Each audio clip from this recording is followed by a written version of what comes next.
Bonjour les Data Jedi. Dans une précédente vidéo, j'ai décrit brièvement la transformation de Box-Cox comme un moyen de rendre la série temporelle linéaire. Rendre la série linéaire. Décrivons un peu cette phrase afin de mieux comprendre de quoi il s'agit.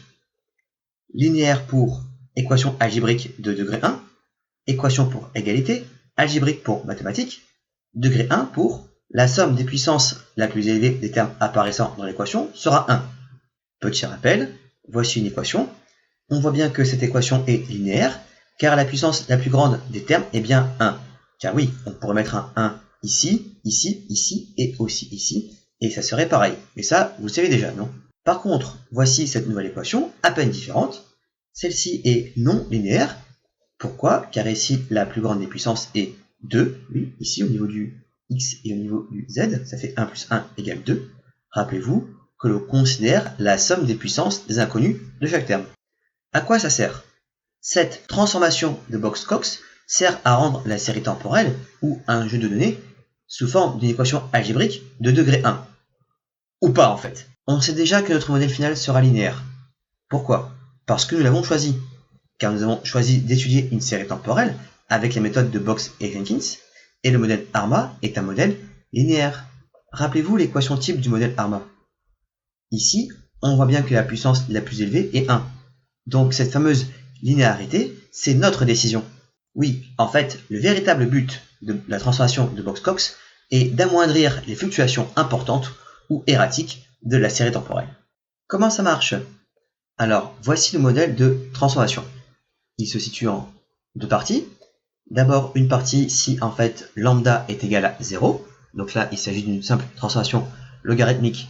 Par contre, si lambda est différent de 0, alors on prend la valeur du jeu de données considérée, que l'on élève à la puissance lambda, moins 1, et le tout, on divise par lambda.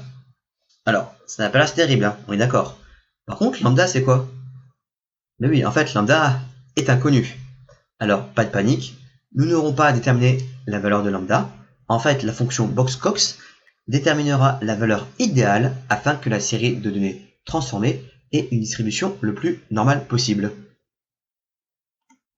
Et oui, seulement 3 lignes. Ligne 46, il s'agit de la définition du jeu de données originel dans une liste. À la ligne 47, nous réalisons l'import de la bibliothèque stats. Et enfin, à la ligne 48, notre fameuse et tant attendue transformation de Box-Cox. On va passer en paramètre à la fonction Box-Cox le jeu de données originel. Alors, petite particularité, on voit que la fonction Box-Cox retourne deux valeurs. Tout d'abord, le jeu de données transformé, et ensuite la valeur de lambda utilisée pour avoir transformé le jeu de données. Mais sachez que cette fonction peut aussi prendre en charge une valeur de lambda que vous choisissez de définir. Pour cela, il suffit de la passer en paramètre. Ok, c'est cool d'avoir fait cette transformation, mais à quoi ressemble désormais notre nouvelle série temporelle? Eh bien, je vous propose de voir ça à travers deux approches imagées, promis aucun calcul. Alors d'abord à travers les graphiques, à gauche le jeu de données d'origine, et à droite le graphique de données transformées. Dans le graphique d'origine, nous avons des variations saisonnières très marquées. Dans le graphique, une fois les données transformées, ces variations semblent symétriques de part et d'autre de cet axe en rouge. Pour confirmer cela, utilisons un autre outil graphique, l'histogramme. La particularité de ce graphique, cela va nous permettre de voir la distribution de la série temporelle. Il s'agit d'une autre représentation qui nous permet de compter le nombre de fois qu'une même valeur apparaît. Dans notre cas, comme il n'y a aucune valeur identique, on va les regrouper par classe. Que voyons-nous? Tout d'abord, l'étendue des nouvelles séries. Avant, nous allions d'environ 200 à peu près 1400. Désormais, nous allons de 3,5 à 4,2. Ensuite, la moyenne et la variance associée ont considérablement diminué. De 800, on passe environ à 3,7 en ce qui concerne la moyenne. Et regardez la répartition des valeurs autour de leur moyenne respective. Avant, nous avions surtout des valeurs qui étaient sous la moyenne, alors que désormais, elles semblent se répartir harmonieusement de part et d'autre de la nouvelle moyenne. Ce jeu de données est donc transformé et semble répondre à la demande d'amoindrir les fluctuations afin de mieux pouvoir étudier la série temporelle. Dans cette vidéo, je vous ai présenté la transformation de Box-Cox, mais j'imagine que des questions demeurent. Répondons-y rapidement. Alors oui, bien évidemment, transformer un modèle n'est jamais sans conséquence.